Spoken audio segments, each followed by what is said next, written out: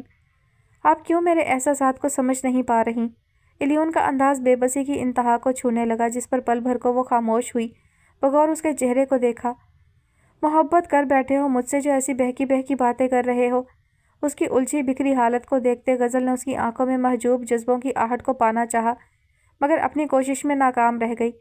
ان آنکھوں میں اس کے لیے سوائے احترام کے کچھ نہیں تھا۔ نہیں، دل میں چھپے گداز جذبے کا قتل بڑی بے رحمی سے کیا گیا۔ تو پھر کس چیز نے تمہیں اس حد تک مجبور کر دیا کہ تم مجھ تک آ پہنچے ہو؟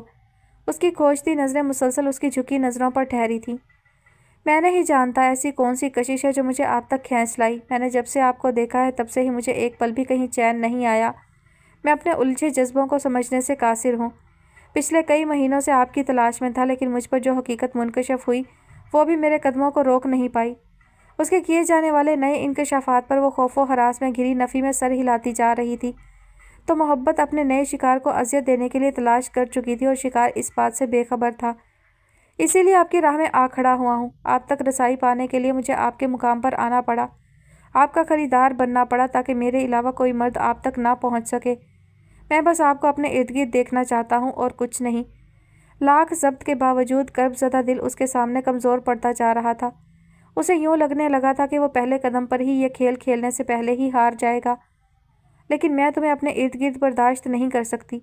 تم میرے لیے تکلیف کا سبب بن رہے ہو، مجھے ذہنی اذیت سے دوچار کر رہے ہو۔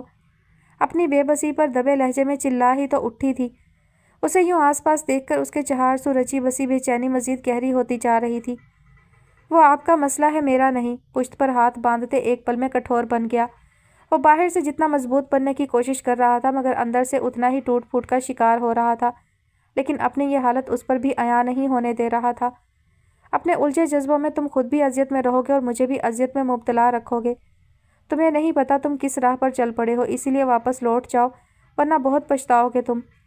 پچھتانے کے لیے میرے پاس صرف یہی ایک بات کافی ہے کہ آپ میرے من کو بھا گئی ہیں۔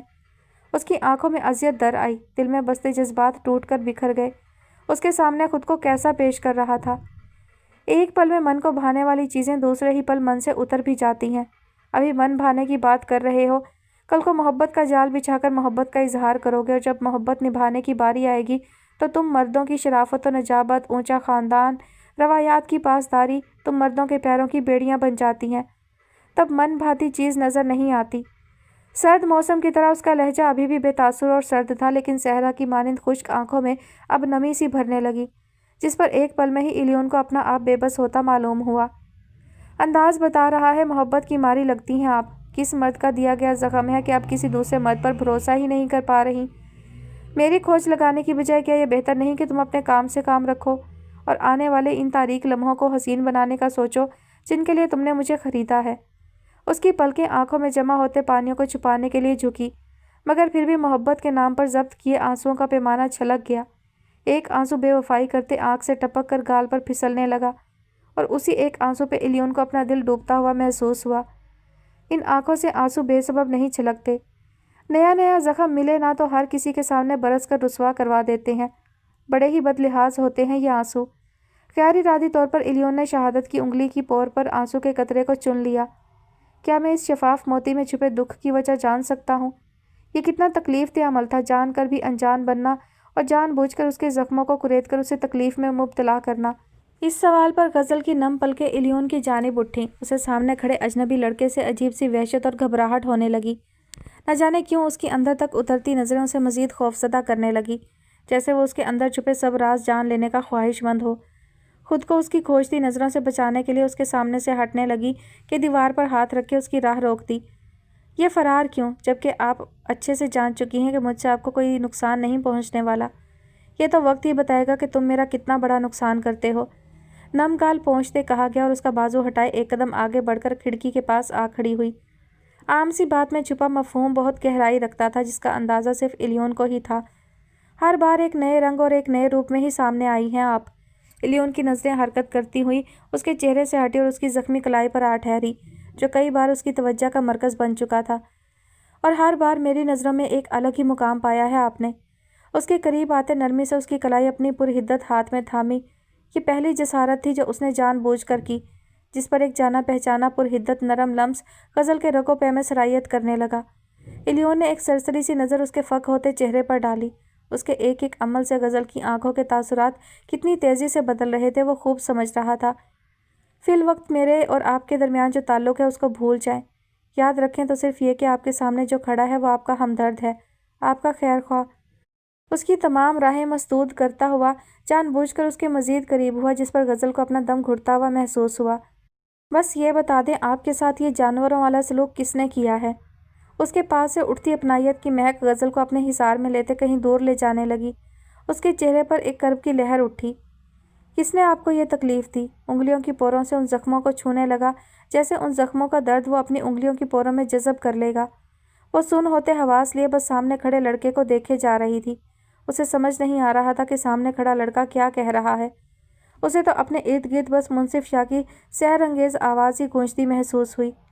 زیادہ جلن ہو رہی ہے؟ منصف شاہ اس کے سفید ہاتھ کی سرخ ہوتی مخروطی انگلیوں کو دیکھ کر پوچھ رہا تھا کہ وہ ہاتھ سیاہ چادر کی اوٹ میں چھپا گئی۔ نہیں، معمولی سی جلن ہے، ابھی ٹھیک ہو جائے گی۔ میں دوسری روٹی بنا کر آپ کے لیے کھانا بھجوا دیتی ہوں۔ رزق ضائع کرنے کی ضرورت نہیں، روٹی زیادہ نہیں جلی کہ کھانے کے قابل نہ رہی ہو۔ آپ مجھے یہی روٹی دے دیجیے گا۔ فریج کی جانب بڑھتے اس میں سے جلے زخم کے لیے ٹیوب نکال کر اس کی جانب بڑھائی تھی۔ یہ لگا لیں، جلن ختم ہو جائے گی، اور اگر زیادہ جلن ہے تو ماسی نسیمہ کے ساتھ شہر کسی ڈاکٹر کے پاس لے جاتا ہوں۔ اس کی فکر پر دل گدگدانے لگا۔ ہمیشہ کی طرح ایک نیا احساس رگوں پہ میں سرایت کر گیا۔ نہیں چھوٹے شاہ، بس معمولی سا جلا ہے، ابھی ٹھیک ہو جاتا ہے۔ کیا ہوا؟ کس کے خیالوں میں کھو گئی ہیں؟ الیون کی آواز پر ہوش کی دنیا میں آئی۔ اس کے ہاتھ میں موجود اپنی کلائی کو دیکھا۔ جس بات سے خوفزدہ تھی وہی ہو رہا تھا، اور مسلسل ہو رہا تھا۔ اسے نہیں لگتا تھا کہ اب کبھی وہ اس لڑکے کے ہوتے ہوئے منصف شاہ کے عکس سے پیچھا چھڑا پائے گی۔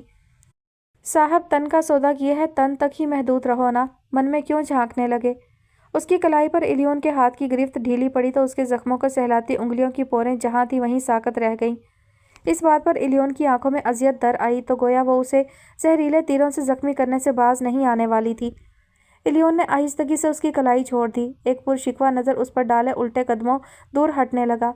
اس کی موجودگی میں اب اس کا دم گھٹنے لگا تھا۔ اسے تاریک ہوتا چہرہ لیے قدم بہ قدم پیچھے ہٹتے دیکھ کر حیران ہوئی۔ وہ تو سوچے بیٹھی تھی اس بات پر وہ بھڑک اٹھے، مگر وہ تو خاموشی سے اسے دور جا رہا تھا۔ اس کے دیکھتے ہی دیکھتے وہ مڑا اور کمرے کے گھٹن زدہ ماحول سے نکلتا چلا گیا۔ اب بس کمرے میں وہ رہ گئی تھی اور اس کی تنہائی۔ شکستہ قدم لیے واپس کھڑکی کی جانب آ کھڑی ہوئی۔ کھڑکی کے شیشے کی سطح پر ہاتھوں کی ہتھیلیاں جماتے ان کے درمیان میں ماتھا ٹکائے آنکھیں موند گئی کہ کب سے ضبط کیے آنسو اب آزادی ملتے ہی بہہ نکلے تھے۔ ہوٹل کے گراؤنڈ ایریا میں آتے ہی اس نے لمبا سانس خارج کیا، اندر کی گھٹن کو باہر نکالنا چاہا۔ دل سے صدا نکلی، کاش دماغ کی سلیٹ سے سب کہانیاں محو ہو جائیں، اسے اپنی ذات کی پہچان بھی باقی نہ رہے۔ بھول جائے سب کچھ، لیکن سب کچھ بھول جانا اتنا آسان بھی تو نہیں تھا۔ اگر آسان ہوتا تو جب اسے اس کی حقیقت معلوم ہوئی تبھی اس کا عکس دل سے نکال دیتا۔ اس کے لیے دل میں جو خوبصورت جذبہ ابھرا تھا اسے اپنے ہاتھوں سے ختم کر دیتا، مگر ایسا نہیں ہو پایا۔ وہ نڈھال قدموں ہوتے قدموں کو گھسیٹتے پرسکون گوشے میں لگے صوفوں کی طرف آیا اور سر ہاتھوں میں گرا کر بیٹھ گیا۔ یا اللہ، مجھے اس بھنور سے نکال دے جس میں بری طرح سے پھنس چکا ہوں۔ یہ سب مجھ سے نہیں ہو پا رہا۔ میں ہار جاؤں گا ان کے سامنے، ان کا تلخ رویہ میری برداشت سے باہر ہے۔ کئی پل اس کے بارے میں سوچتا وہیں آڑا ترچھا آنکھوں پر بازو رکھے لیٹ گیا اور ان بھیانک سوچوں سے پیچھا چھڑانے کی کوشش کرنے لگا۔ کیا کروں میں ایسا کہ سب کچھ ٹھیک ہو جائے؟ کیا عارف کو بتا دوں سب؟ نہیں، شاید وہ میری مدد کرنے کی بجائے میری راہ میں رکاوٹ بن جائے۔ آخر کو نواب شاہ کے زیر سرپرستی پرورش پائی ہے، ذات پات کے معاملے میں اس کی سوچ کیسے بدل سکتی ہے؟ نواب شاہ کے بارے میں سوچتے ہی ہمیشہ کی طرح اسے ان سے نفرت سی محسوس ہوئی۔ سوچوں کے تانوں بانوں میں الجھے نہ جانے کب اس کی آنکھ لگی جو صبح کے وقت ہوتے شور پر کھلی تھی۔ جمائی روک کر اٹھ بیٹھا اور ارد گرد دیکھا جہاں زندگی کی بھاگ دوڑ شروع ہو چکی تھی۔ کچھ رات بے سکونی میں گزری، کچھ فجر کی نماز قضا ہونے کا دکھ الگ سے تھا، کچھ ایک بار پھر سے غزل سے ہونے والے سامنے پر الگ سے دل کو کوفت میں مبتلا پایا۔ بے آرامی سے لیٹنے کی وجہ سے گردن میں درد ہونے لگا۔ گردن کو آگے پیچھے کرتے کندھوں کے مسلز کو نارمل کرتے اٹھ کھڑا ہوا اور وہ کمرے میں چلا آیا۔ دروازہ کھلنے اور بند ہونے کی آواز پر کچی نیند میں سوئی غزل کی نیند ٹوٹ چکی تھی، مگر آنکھیں بند کیے ایسے ہی بے سدھ پڑی رہی۔ الیون کی طرح اس کی بھی رات بے سکونی اور بے چینی میں ہی گزری تھی۔